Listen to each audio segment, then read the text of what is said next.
No one quite expected to see Francis Ngannou back on a UFC stage, especially after the very public falling out with UFC President Dana White. Yet at the ceremonial weigh-ins for UFC on ESPN 69 in Atlanta, there he stood, tall, composed, and unmistakable in officially licensed UFC gear. He wasn't there to fight, nor was he officially part of the corner team. Ngannou's presence was symbolic. He stood by his close friend, Kamaru Usman, who was headlining the event. At first glance, it may have seemed like a simple gesture of camaraderie, but beneath the surface, it spoke volumes about who Kamaru Usman is, a fighter, a friend, and a man whose journey mirrors the deeper layers of the sport itself. To understand the impact of that moment, one must delve into the life and career of Kamaru Usman. His story is not one of overnight success, but rather a long, grueling journey shaped by resilience, sacrifice, and an unbreakable will to rise. Kamaru Usman was born on May 11, 1987, in Auchi, a small town in Nigeria. Life in Nigeria wasn't easy for the Usman family. His father served in the Nigerian army, instilling early on a sense of discipline and order. When Usman was just 8 years old, his family moved to the United States, seeking a better life. The transition was anything but smooth. The family landed in Texas, where young Kamaru faced the challenges of language barriers, cultural shock, and economic hardship. Like many immigrant children, he bore the brunt of teasing and struggled to fit in. But rather than let it break him, these early hardships shaped him into someone who learned how to fight, not just physically, but emotionally and mentally. It wasn't until high school that Usman discovered wrestling. The sport, known for its brutal intensity and emphasis on discipline, seemed to align perfectly with his personality. At Bowie High School in Arlington, Texas, Usman began developing his wrestling skills. Though he started relatively late compared to many of his peers, his determination quickly separated him from the pack. After high school, he attended William Penn University briefly before transferring to the University of Nebraska at Kearney. It was there that he truly began to flourish. He became a 3-time NCAA Division II All-American and clinched the national title in 2010. This was no small feat, especially given the caliber of wrestlers at that level. More importantly, it was a defining moment that proved to Usman and everyone else that he had what it took to be the best. While Olympic wrestling was a potential path, Usman found himself increasingly drawn to the world of mixed martial arts. At the time, MMA was experiencing a global boom, and wrestlers were beginning to see success in the octagon. Encouraged by mentors and driven by a desire to test himself further, Usman made his professional MMA debut in 2012. Early on, he leaned heavily on his wrestling base, but it was clear that his potential was limitless. In 2015, he entered The Ultimate Fighter, American Top Team versus Blackzilians, and quickly made his presence known. He won the competition and earned a UFC contract, beginning what would become one of the most dominant runs in welterweight history. Fight after fight, Usman proved that he wasn't just a wrestler. He adapted, evolved, and sharpened his striking and submission skills. Victories against top-tier opponents like Demian Maia, Rafael dos Anjos, and Tyron Woodley showcased his growing mastery. His championship win against Woodley at UFC 235 was particularly telling.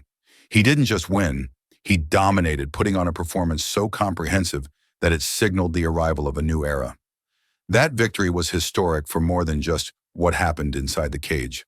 Kamaru Usman became the first African-born UFC champion, a milestone that reverberated far beyond the confines of the octagon.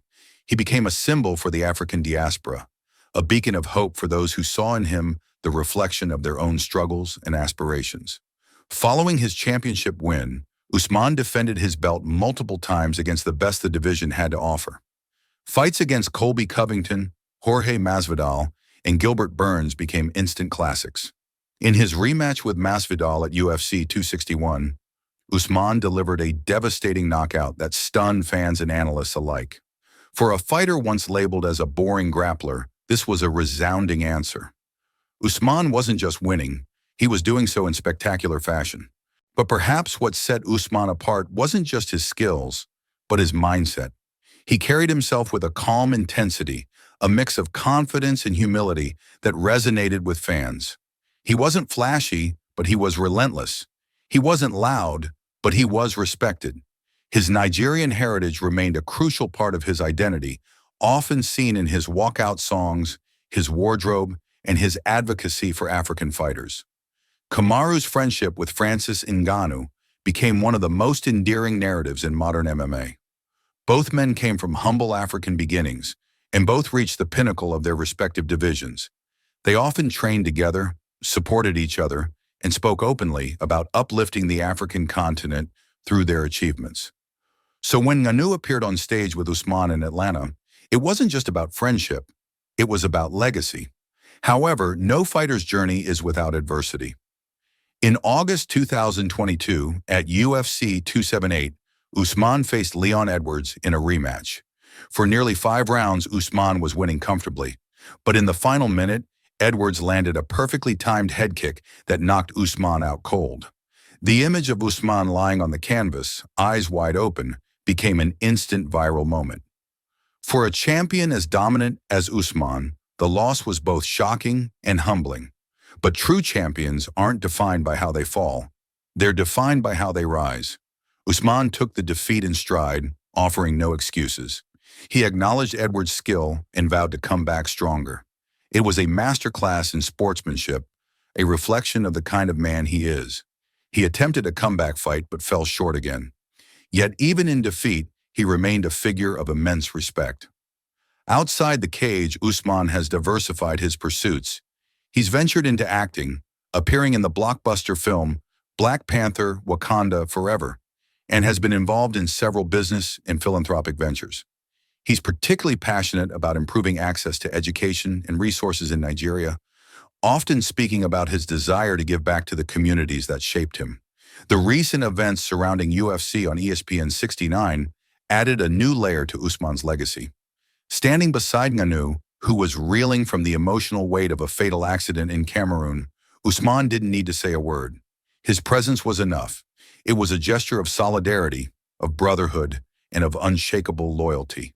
In a sport filled with trash talk, betrayals, and broken promises, Kamaru Usman represents something different. He is the embodiment of hard work, humility, and honor. He has fought his way through adversity both inside and outside the cage, and he has done so without compromising his values. Today, as fans wonder what the future holds for Usman, whether another title run, a final fight, or retirement, one thing is certain: his impact on the sport is indelible. He has carved out a place not just as one of the greatest welterweights of all time, but as one of the sport's true gentlemen. From a young boy in Nigeria to the top of the MMA world, Kamaru Usman's journey is a testament to the power of resilience, the importance of character, and the enduring value of standing by those you care about. Whether he fights again or not, his story will continue to inspire inside the octagon and far beyond it.